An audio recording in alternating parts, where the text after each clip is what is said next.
প্রিয় শিক্ষার্থীরা, আজকে খুবই গুরুত্বপূর্ণ একটি সৃজনশীল আমি তোমাদেরকে সমাধান করে দেব। খুবই গুরুত্বপূর্ণ। দেখো, বরিশাল বোর্ড 2023। দেখো, এখানে কয়েকটি চিত্র দেওয়া আছে, যেমন চিত্র 1, চিত্র 2, চিত্র 3, কয়েকটা চিত্র দেওয়া আছে। আর এখানে কি বলা হয়েছে দেখো, যে পজিশনাল সংখ্যা পদ্ধতি কি, তারপরে বলা হয়েছে ন্যান্ড গেটকে কেন সর্বজনীন গেট বলা হয়। গ নম্বরে বলা হয়েছে যে চিত্র 1 এর আউটপুট, এই যে চিত্র 1 এর এটার আউটপুটের সত্যক সারণী তৈরি করতে বলা হয়েছে। 4 নম্বরে বা গ নম্বরে বলা হয়েছে যে চিত্র 2 এবং চিত্র 3 এর মধ্যে কোনটি যোগ করার জন্য উপযোগী। এই যে এখানে চিত্র 2 আর 3, এই দুইটার ভিতরে কোনটি যোগ করার জন্য বেশি উপযোগী সেটা বলা হয়েছে, সেটা ব্যাখ্যা করতে বলা হয়েছে। দেখো, আমরা শুরু করি। ক নম্বর, প্রথমে আমি ক নম্বরটা যেহেতু লিখে দেওয়া লাগবে না, সহজ একটা সংজ্ঞা বলে দিচ্ছি আপনাদেরকে। দেখো, ক নম্বর বলা হয়েছে কি, পজিশনাল সংখ্যা পদ্ধতি কি। পজিশনাল সংখ্যা পদ্ধতি হলো যে সংখ্যা পদ্ধতির মানের পরিবর্তন হয় না, যে সংখ্যা পদ্ধতির মানের পরিবর্তন হয় না তাকে পজিশনাল সংখ্যা পদ্ধতি বলা হয়। তারপরে দেখো, খ নম্বরে বলা হয়েছে কি, ন্যান্ড গেটকে সর্বজনীন গেট বলা হয় কেন। দেখো, যে গেট দ্বারা সকল মৌলিক গেট বাস্তবায়ন করা যায় তাকে মূলত ন্যান্ড গেট বলা হয়। ন্যান্ড গেট দ্বারা সকল মৌলিক গেট বাস্তবায়ন করা যায় এবং ন্যান্ড গেট দুইটি গেট যুক্ত। দেখো,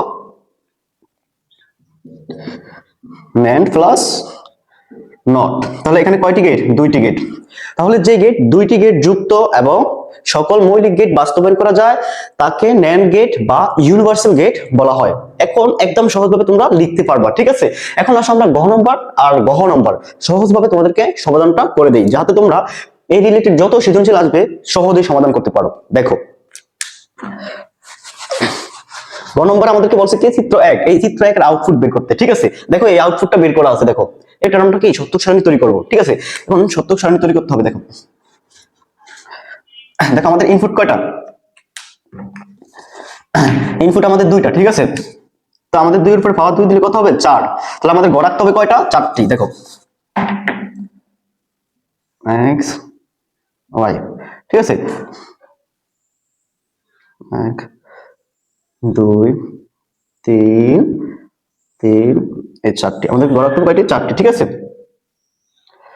এখন দেখো দেখো আমরা জানি যখন 4টি গড় হবে, 2টা শূন্য 2টা 1 দিতে হবে। ঠিক আছে, 0 0 1 1 0 1 0 1।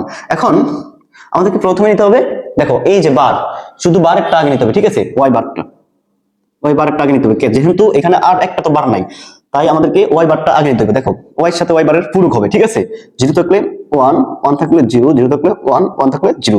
এখন আমাদেরকে কি করতে হবে, এই x গুণ y নিতে হবে। ঠিক আছে, গুণ y, এই x এবং y ঘরের সাথে গুণ করতে হবে। 0 0 গুণ করলে, তুমি 0 সাথে যাই গুণ করো না কেন ফলাফল 0ই আসবে। ঠিক আছে, 0 সাথে 1 গুণ করলে 0ই 1 1 গুণ করলে 1 আসবে। ঠিক আছে, তারপর আমাদের কি করতে হবে, y এই বার।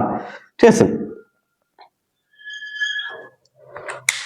দেখো এখন এই x আর y বারের ঘরের সাথে যোগ করতে হবে, এই x y বারের ঘরের সাথে আমাদেরকে গুণ করতে হবে। দেখো, 0 0 1 1 গুণ করলে 1 1 0 0। এখন কি করতে হবে, আমাদেরকে এই দুইটার সাথে দুইটায় যোগ করতে হবে। দেখো দেখো কালি কমে গেছে। ঠিক আছে, এখন এই দুইটার সাথে দুইটা যোগ করতে হবে। দেখো, এই দুইটার সাথে দুইটা, এই দুইটার সাথে দুইটা, x y যোগ y বার। দেখো, যোগ করো, এই দুই ঘরের সাথে যোগ করতে হবে। 0 এর সাথে 0 যোগ করলে 0 0 0 আর 1 করলে 1 1। ঠিক আছে, এখন y টোটাল বার। এখন এই দুই ঘরের মানটা এখানে পূরক করে দিতে হবে, যেহেতু আমার এটা দেখো বার আছে, এই বারের জন্য কি পূরক করে দিতে হবে। ঠিক আছে, এই x গুণ y যোগ x গুণ y বারের ঘরের সাথে আমাদেরকে পূরক করে দিতে হবে। ঠিক আছে, দেখো 0 থাকলে 1 0 থাকলে 1 1 থাকলে 0 1 থাকলে 0, এই আমার সত্যক সারণীটা হয়ে গেছে। তোমরা এইভাবে সত্যক সারণী করবা।